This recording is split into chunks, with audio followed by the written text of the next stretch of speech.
پھر آتے چلے گئے، ایک 10 سال 15 سال کا عرصہ گزرتا ہے، پھر کوئی نئی چیز آ جاتی ہے. تو نئی غزل، جدید غزل جو ہے وہ میں یہ سمجھتا ہوں کہ وہی جدید غزل ہے جو ایک تو اس دور کی ترجمانی کرتی جس میں وہ لکھی جا رہی ہے، اس حیثیت کی یا اس عصری رویوں کی اور اس احساسات کی اور ان تجربات کو وہ اپنے اندر سموتی ہے.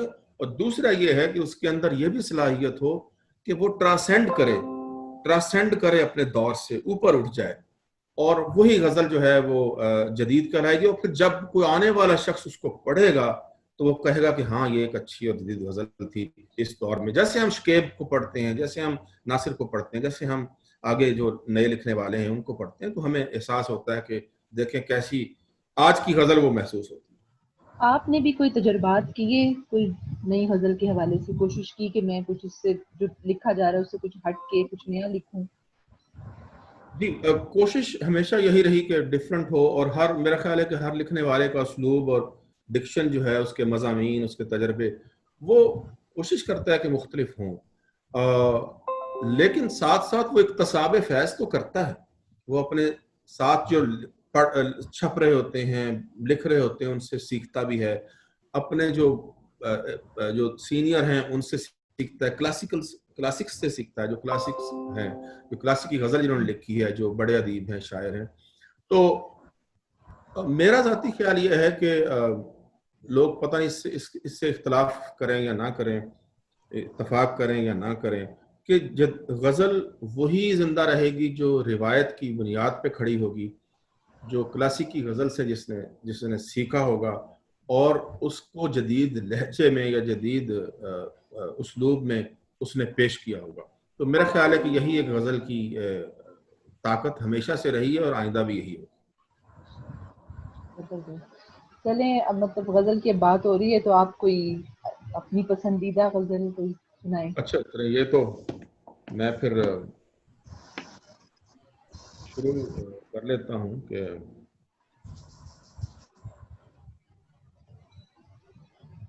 میں 2-3 شعر سناتا ہوں کہ ہر دور میرا ساتھ نبھانے کے لیے تھا، ہر دور میرا ساتھ نبھانے کے لیے تھا، لیکن میں کسی اور زمانے کے لیے تھا. اور میرا ساتھ نبھانے کے لیے تھا، لیکن میں کسی اور زمانے کے لیے تھا. ایک یاد گریزاں تھی قدم روکنے والی، ایک یاد گریزاں تھی قدم روکنے والی، ایک خواب مجھے تیز چلانے کے لیے تھا. اچھا، ایک خواب مجھے تیز چلانے کے لیے تھا. مٹ جائے گا سب کچھ میرے اٹھتے ہی یہاں سے، مٹ جائے گا سب کچھ میرے اٹھتے ہی یہاں سے، یہ رنگ تماشا میرے آنے کے لیے تھا. کیا بات ہے، واہ واہ واہ واہ واہ واہ واہ واہ. جی، غضنفر ہاشمی صاحب یہ بتائیے کہ کیا شاعری معاشرے میں کوئی بڑی تبدیلی لا سکتی ہے؟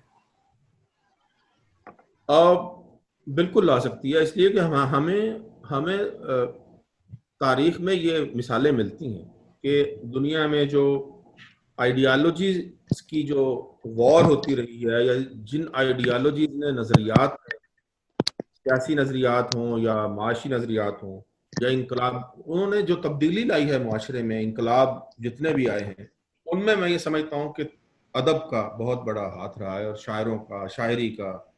اور آپ کے اپنے، ہمارے اپنے ملک میں آپ دیکھ لیجئے کہ جب بھی کوئی ظلم ہوا ہے، جب بھی کوئی آپ کہیں کہ آمریت آئی ہے، جب بھی انصاف اور حقوق کا سلسلہ ہوا ہے، حقوق دبائے گئے اور انصاف نہیں دیا گیا، تو آپ یہ دیکھتے ہیں کہ وہیں کہیں فیض احمد فیض، وہیں حبیب جالب، وہیں احمد فراز، اور وہیں شیخ ایاز جیسے لوگ جو ہیں وہ سامنے آتے ہیں، اور ان کی آواز جو ہے دبانے کے لیے کیا کچھ نہیں ہوتا، لیکن ان کی شعر جو ہے وہ گونجتا ہے. وہ انہوں نے خود تو قربانیاں دیں اس کی، لیکن اس کے شعر جو ہیں وہ ہمیشہ ٹریول کریں گے، وہ وہ اس وقت بھی دلوں میں شمع روشن کرتے تھے، اس وقت بھی لوگوں کو اپنے حقوق کے لیے آگے بڑھنے کے لیے اور جد و جہد کرنے کا ایک آگ ان کے اندر، ایک آنچ ان کے اندر جلاتے تھے، اب بھی کرتے ہیں۔ اب بھی ایک لکھنے والا، پڑھنے والا، جد و جہد کرنے والا اپنے حقوق کے لیے، اپنی آواز کو بلند کرنے کے لیے ایسے ہی لوگوں کے شعر یاد کرے گا۔ تو میں یہ سمجھتا ہوں کہ لکھنے والے کا، اسی طرح فرانس کا انقلاب فرانس ہو، روس ہو، چین ہو، آپ چلی چلے جائیں، آپ ساؤتھ امریکہ کے ملکوں میں چلے جائیں، آپ کو شاعر ملیں گے، آپ کو افسانہ نگار ملیں گے، آپ کو وہ جنہوں نے جد و جہد کیا، جیلوں میں گئے ہیں، مارے گئے ہیں اور برا حال ہوا، جاب چلی گئی۔ تو یہ سارا سلسلہ جو ہے پوری دنیا میں چلتا رہا ہے اور آئندہ بھی اسی طرح رہے گا۔ مشاعرے کل پاکستان سارے ایک سلسلہ تھا، آیا امریکہ میں آ کر آپ محسوس کرتے ہیں کہ ادب کی رفتار یہاں پر بھی کچھ ایسی رہی ہے؟ بڑا اچھا سوال ہے۔ میں یہ سمجھتا ہوں کہ یہ میں مس کرتا ہوں پاکستان کو ہمیشہ، اور خیر میں اس لحاظ سے بھی خیر ایک لکھنے والے کو اپنی زمین جو ہے نا، صابر رضا صاحب، لکھنے والے کو اپنی زمین نہیں چھوڑنی چاہیے، اپنی مٹی نہیں چھوڑنی چاہیے۔ بہت اچھا، بہت اچھا۔ ورنہ وہ جو مٹی ہے نا، وہ جو زمین ہے، وہ بھی آپ کو بھول جاتی ہے۔ تو وہی مٹی، وہی فضا، وہ جو زمین ہے، وہ آپ کو، آپ کے لفظوں کو، آپ کی تخلیق کو، آپ کو وہی ایک تو قوت فراہم کرتی ہے۔ وہ قوت آپ سے چھن جاتی ہے۔ اچھا، یہ ایسے ہی ہے جیسے گملے میں لگے ہوئے پودے ہوتے ہیں۔ لیکن شہزاد، یہاں پہ میں نے دیکھا کہ امریکہ میں خاص طور پہ، اور میں جس شہر میں ہوں وہاں بھی تقریبات بہت ہوتی رہی ہیں۔ آج کل تو چونکہ حالات ایسے ہیں کہ نہیں ہو رہی، لیکن یہاں تقریبات ہوتی ہیں، اور یہاں لکھنے والے بھی بڑے اچھے ہیں۔ 2-4 نام ایسے ہیں جو بہت اچھا لکھتے ہیں، اور ان کا نام پہلے سے بنا ہوا تھا۔ اور امریکہ کے اور شہروں میں کئی تقریبات ہوتی ہیں، مشاعرے تو بہت ہوتے ہیں۔ یہاں پہ مختلف تنظیمیں ہیں جو ہر سال مشاعرے کرواتی ہیں، لوگوں کو بلاتی ہیں، اور یہاں پہ ہوتا رہا۔ تو ایک سلسلہ تو چلتا رہتا ہے، لیکن وہ جو ایک لکھنے والے کے لیے شام گزارنے کا ایک تھا نا وقت، ایک لمحہ ہوتا ہے، ایک ادبی دوستوں کی جو محفل ہوتی ہے خاص، اور وہ یہاں نہیں ہے، اس لیے کہ آپ کو ہر شخص بزی ہے، ہر اپنے معاملات میں زندگی کے اسے وقت ملتا ہے کہیں ویکنڈ پہ، اور وہ ویکنڈ بھی اس کا مصروف ہوتا ہے۔ تو میں یہ سمجھتا ہوں کہ وہ اس لحاظ سے تو ہے، کمی ہے۔ اور لکھنے، اچھا ایک دوسرا اس سے جڑی ہوئی بات یہ ہے کہ لکھنے میں بھی فرق آتا ہے۔ آپ لکھتے تو ہیں، لیکن آپ پھر وہ نہیں لکھتے جو آپ سوچ رہے ہیں۔ آپ کو پھر یہاں کے تجربات اپنی اس میں تخلیق میں لاتے ہیں۔ ہجرت کا تجربہ ہے، تنہائی کا تجربہ ہے، آپ کے پاس جو کثیرن، جسے ہم ملٹی کلچرزم کہتے ہیں، اس کا تجربہ آپ کی شعری تخلیق میں آتا ہے۔ پھر آپ کی نئی نسل کا تجربہ آتا ہے کہ اس کے ساتھ آپ کے، تو وہ لکھنے والا جو ہے تھوڑا سا مختلف ہو جاتا ہے پاکستان کے لکھنے والے، جس میں سارا کچھ آپ کو میسر ہے، بڑے لوگ میسر ہیں، بڑی محافل میسر ہیں، بڑے اچھی شامیں آپ کے لیے ہر وقت موجود ہیں۔ یہاں کمی تو ہے، لیکن مشاعرے اور تخلیق کے اعتبار سے امریکہ میرا خیال ہے دنیا میں سب سے زیادہ وہ اہم ملک ہے جس میں اردو کی زیادہ تقریبات ہوتی ہیں۔ اچھا، آپ نے شاعری میں اصلاح کس سے لی، اور شاعر آپ کو کون سا پسند ہے؟